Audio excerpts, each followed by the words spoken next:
mwiyumvisha igihugu kinini gikungahaye kurusha ibindi byinshi ku isi ariko kigizwe imbohe n'ubutegetsi busa n'uburi gukina umukino w'umuriro ku kigega cya lisansi. Muri Repubulika ya Demokarasi ya Kongo ibintu byahinduye isura.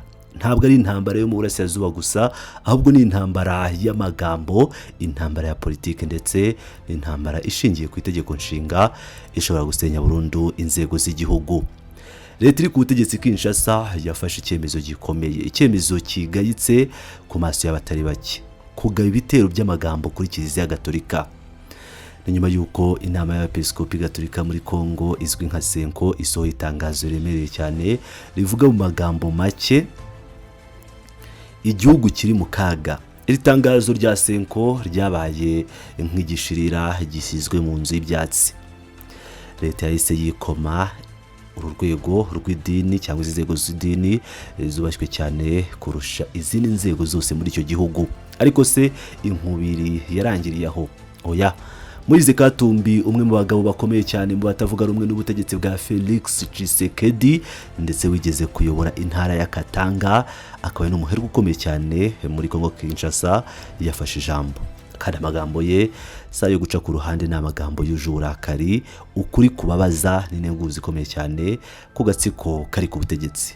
Uyu munsi tugiye kwinjira mu mizi y'iripfa, twumve icyo Moise Katumbi yatangaje n'icyo bivuze ko hazaza ha Repubulika Iharanira Demokarasi ya Kongo n'akarere k'ibiyaga bigari muri rusange.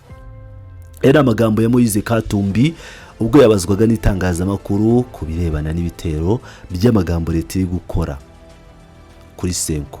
Katumbi mu ijwi ririmo agahinda n'uburakari yibukije abari ku butegetsi ko Kiliziya Gatolika atari urwego rwo gukiniraho.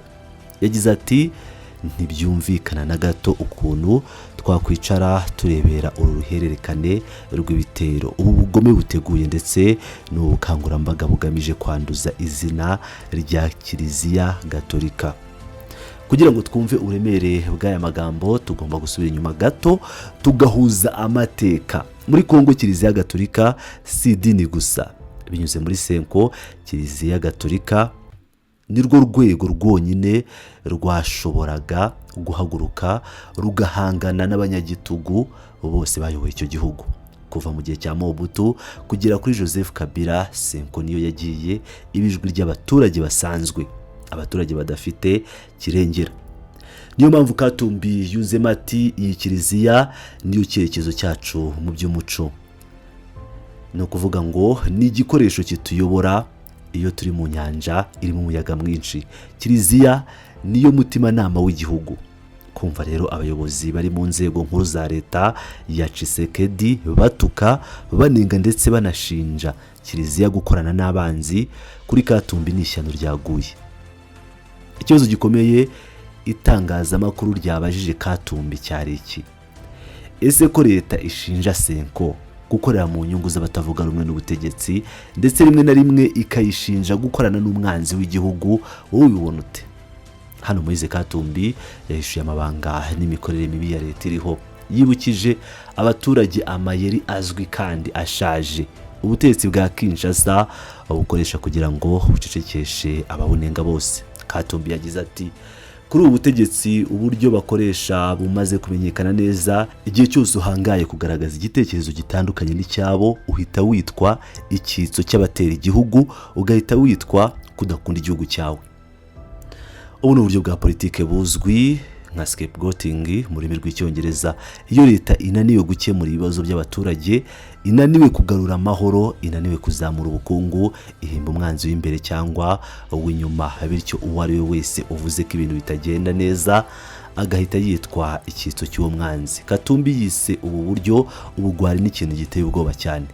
Ariko se ninde ufite ukuri? Moise Katumbi yibukije abari ku butegetsi uyu munsi isomo rikomeye ry'amateka. Yibukije abatuka Kiliziya uyu munsi ko bahemuka cyane. Yabibukije mu magambo akarishya ati, reka tubyibukiranye, iyi Kiliziya ubutegetsi buri gutuka uyu munsi ni ya Kiliziya yahagaze yemye igaharanira ko habaho ihererekanya butegetsi mu mahoro. Turebe amateka gato. mu mwaka wa 2018 ubwo Joseph Kabila yasaga n'ushaka kugundira ubutegetsi, Senko niyo yashyize igitutu ku butegetsi kugira ngo amatora abeho. Iyo Senko idahaguruka, Felix Tshisekedi ntabwo aba yarabaye perezida.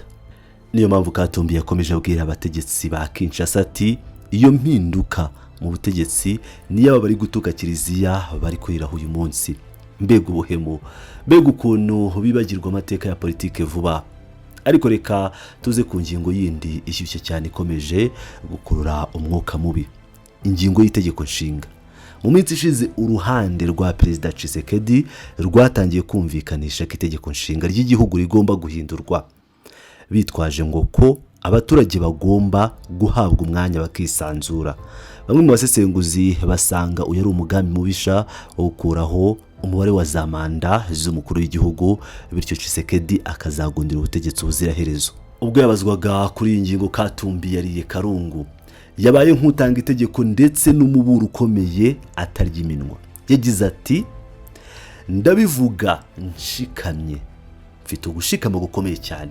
Ntabwo tuzigera twemera ko agatsiko k'abantu bake bagira abaturage bose ingwate kugira ngo bakinishe itegeko nshinga.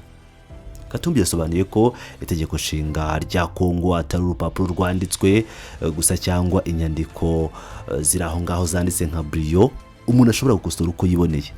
Yibukije amateka akomeye iki gihugu cyanyuzemo yatumye habaho itegeko nshinga ati iri tegeko nshinga ni umusaruro w'amaraso yamenetse, ni umusaruro w'amarira y'abanyekongo ndetse n'ubwumvikane bwakozwe bigoranye.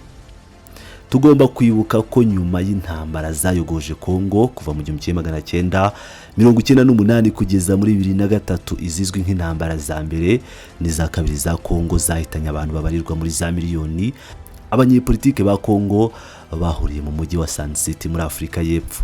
Aho niho bakoze itegeko nshinga rigena imipaka ku butegetsi kugira ngo birinde kongera kugwa mu manga y'amaraso. Iri tegeko nshinga naryo Katumbi yemeza ko ari ryo ryakoze ibishoboka byose rigarukura igihugu mu kaduruvayo n'akavuyo gakabije.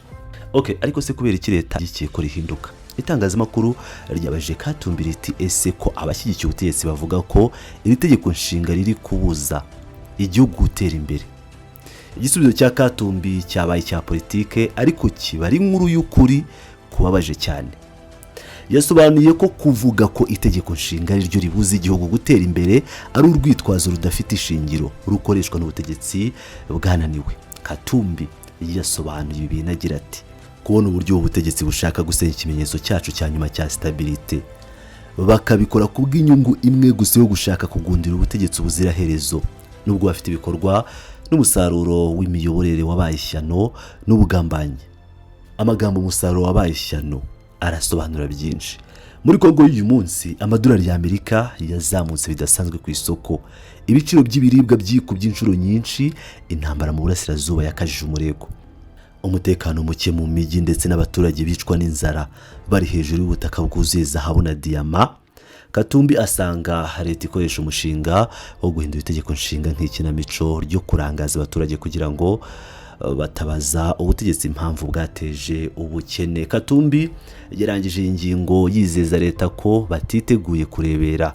Ati ibi ntabwo byakwemerwa ntibyababarirwa kandi tuzahangana nabyo tubyitambike.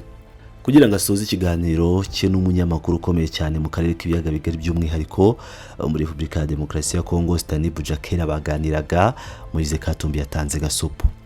Yatangaje amagambo asa n'umurongo utukura leta itagomba kurenga, umurongo ushobora gushyira igihugu mu ntambara yeruye hagati y'abaturage n'abategetsi. Yaburiye agatsiko ka Kinshasa muri aya magambo aremereye, namwe nimwumve. Gukora kuri kiliziya ni ugukora ku baturage, gukora ku itegeko nshinga ni ugushoza intambara kuri Repubulika. Abaturage ba Kongo ntabwo ari ibicucu, ntabwo basinziriye.